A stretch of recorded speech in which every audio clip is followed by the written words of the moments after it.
کوئی حدیث نہیں، کوئی روایت نہیں، قرآن کا واقعہ ہے۔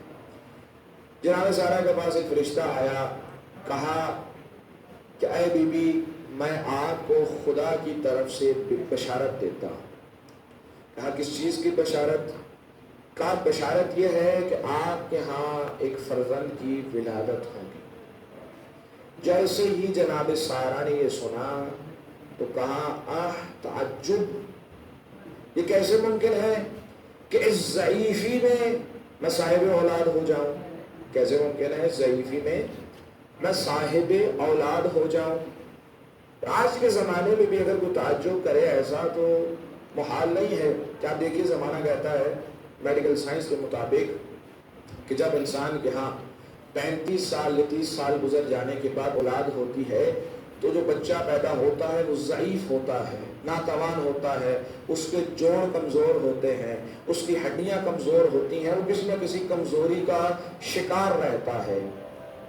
اب اسی اصول کو آج کے زمانے کی جو سائنس جس چیز کو ثابت کر رہی ہے، اگر آپ اسی اصول کو لے جائیے تاریخ میں اور دہرائیے تو آپ دیکھیں کہ جناب ابو طالب کے ہاں جو ولادت ہوئی ہے 30 سال کے بعد ہوئی ہے۔ حضرت ابو طالب کے ہاں فرزند کون پیدا ہوا؟ امیر کائنات علی ابن ابی طالب، جو 30 سال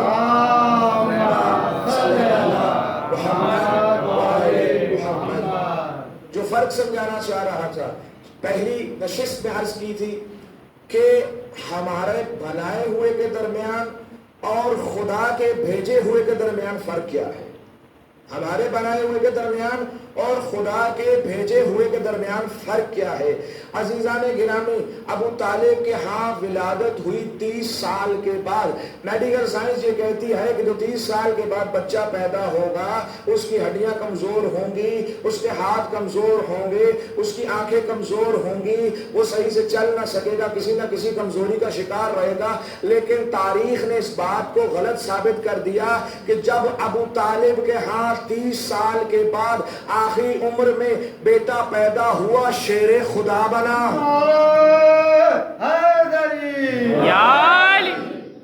بیٹا پیدا ہوا شیر خدا بنا، یا یوں کہوں صرف شیر خدا نہیں، فاتح خیبر بنا، فاتح بدر و حنین بنا۔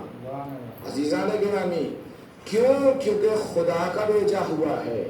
اگر ہمارا انتخاب کیا ہوا ہوتا تو یقیناً میڈیکل سائنس کے مطابق کوئی نہ کوئی مشکل ضرور پیش آتی۔ عزیزان گرامی، اب جب جناب سارا نے تعجب کیا کہ اس ضعیفی میں میرے ہاں اولاد ہوگی، اس ضعیفی میں میرے ہاں اولاد ہوگی، اب یہ تعجب کیا، تعجب کرنا بنتا تھا، لیکن میرا موضوع جناب سارا نہیں ہے، ولایت کا موضوع ہے۔ اسی سے آگے بڑھیں گے۔ دیکھیں ایک شخص آیا جناب امام جعفر صادق علیہ السلام، اللہم صلی علی محمد۔ امام صادق کی خدمت میں آیا اور پوچھا مولا کہ ایک سوال ہے، کہ کیا؟ کہا بنی اسرائیل تو انبیاء کی اولاد میں سے ہے، بنی اسرائیل انبیاء کی اولاد میں سے، انبیاء کی نسل میں سے ہے۔ بالکل۔ کہا تو کیسے ممکن ہوا کہ انبیاء کی نسل میں ہونے کے باوجود، انبیاء کی نسل میں سے ہونے کے باوجود کئی سال تک مصر کے بڑے ان پر سختی کرتے رہے، ان پر ظلم کرتے رہے؟ قرآن میں آپ نے پڑھا ہے، قرآن سے آپ آشنا ہیں کہ اہل مصر جو حاکمین مصر تھے وہ بنی اسرائیل پر سختی کرتے تھے، ظلم کرتے تھے، حاکمیت کرتے تھے۔ کئی کیسے ممکن ہے کہ نبی کی اولاد بھی ہوں اور اس دور کے حاکم بڑے ان پر ظلم بھی کریں؟ کہ تجھے معلوم نہیں؟ کہ نہیں۔ کہ مولا آپ بتائیے۔ کہا دیکھ، جب خدا کا فرشتہ جناب سارا کے پاس آیا تھا اور جناب سارا کو جب یہ بشارت دی تھی کہ تمہارے ہاں فرزند کی ولادت ہوگی، جناب سارا نے تعجب کیا تھا۔ جناب سارا نے تعجب کیا تھا۔ تعجب کس بات پہ کیا تھا؟ امر خدا ہے کہ تمہارے ہاں ولادت ہوگی، لیکن سارا نے تعجب کیا امر الہی پر۔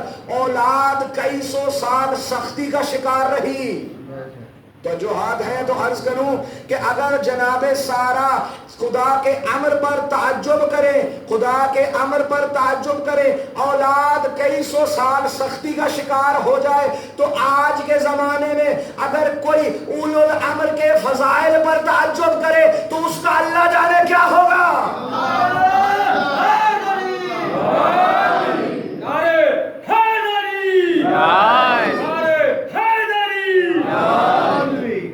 حضران گرامی، آج زمانے میں سوال اٹھتا ہے کہ علی کے یہ فضائل ہیں، علی دیتے ہیں تو دیتے کیسے ہیں؟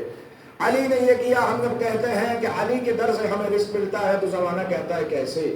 جب ہم کہتے ہیں کہ ہمارا جز علی کے سوا کوئی نہیں تو زمانہ کہتا ہے کہ کیسے ہو سکتا ہے، یہ کیسے ممکن ہے؟ اس مسئلے کو حل کر دیتے ہیں۔ کیا دیکھیے، خدا کا ایک فرشتہ ہے جس کو خدا نے موت کے لیے مقرر کیا ہے۔ ایک صلوات پڑھے محمد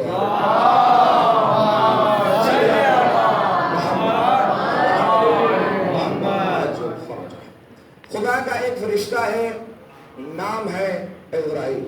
اب سب آشنا ہے، ہر عزرائیل کا نام آتے ہی ویسے ہی کوئی نہ بھی چوکس ہو کے بیٹھا ہو تو ویسے ہی وہ چوکس ہو جاتا ہے کہ اللہ خیر ہی کرے، چونکہ نام ہی ایسا سنگین ہے، سخت نام ہے، کام بھی ایسا ہے۔ عزیزان گرامی، خدا کا فرشتہ ہے عزرائیل۔ اب دیکھیے کہ عزرائیل دنیا میں ایک دن میں کوئی ایسا لمحہ نہیں ہے، کوئی ایسا وقت نہیں ہے جہاں کسی نہ کسی کی روح قبض نہ کر رہا۔ ایسا ہی ہے، آپ جب جانتے ہیں کہ دنیا میں کوئی ایسا وقت، کوئی ایسا لمحہ، کوئی ایسی اوقات نہیں ہے، کوئی ایسے وقت میں گنجائش نہیں ہے کہ عزرائیل وہاں پہ روح قبض نہ کر رہے ہیں۔ یا ممکن ہے ایک لمحے اس وقت عزرائیل دنیا کے اس کونے میں روح قبض کر رہا ہے، اگلے لمحے ہمارے سامنے بیٹھے ہوئے کسی کی روح قبض کر رہا ہے۔ یہ کیا ہے؟ یہ عزرائیل ہے۔ عزرائیل کیوں کر رہا ہے؟ کہا اس لیے کہ اس کو ہم نے اپنا وکیل بنایا ہے، اس کو ہم نے اپنا وکیل بنایا ہے۔ کیا کیا؟ ہم نے اپنی طرف سے اسے وکالت دی ہے، اسے اپنی طرف سے وکالت دی ہے۔ تو جو ہے نا عزیزان گرامی، لفظ وکالت ہے، ولایت نہیں۔ جس طرف لے جانا چاہتا ہوں، اگر توجہات ہوں کہ صرف وکالت دی ہے، اور اسرائیل کوئی سردار الملائکہ بھی نہیں ہے کہ ملائکہ کا سردار ہو اور اتنی بڑی اتھارٹی ہو، نہیں، ایسا بھی نہیں ہے۔ ملائکہ کا سردار جبرائیل ہے، ملائکہ کا سردار جناب جبرائیل ہے۔ بالآخر جناب جبرائیل کا ایک اپنا مقام و مرتبہ ہے۔ اب جناب جبرائیل کا تذکرہ ہو گیا تو ایک روایت عرض کر دوں کہ آپ دیکھیے جناب جبرائیل ایک مرتبہ ختمی مرتبت کی بارگاہ میں بیٹھے ہوئے تھے۔ صلوات پڑھیں محمد والا۔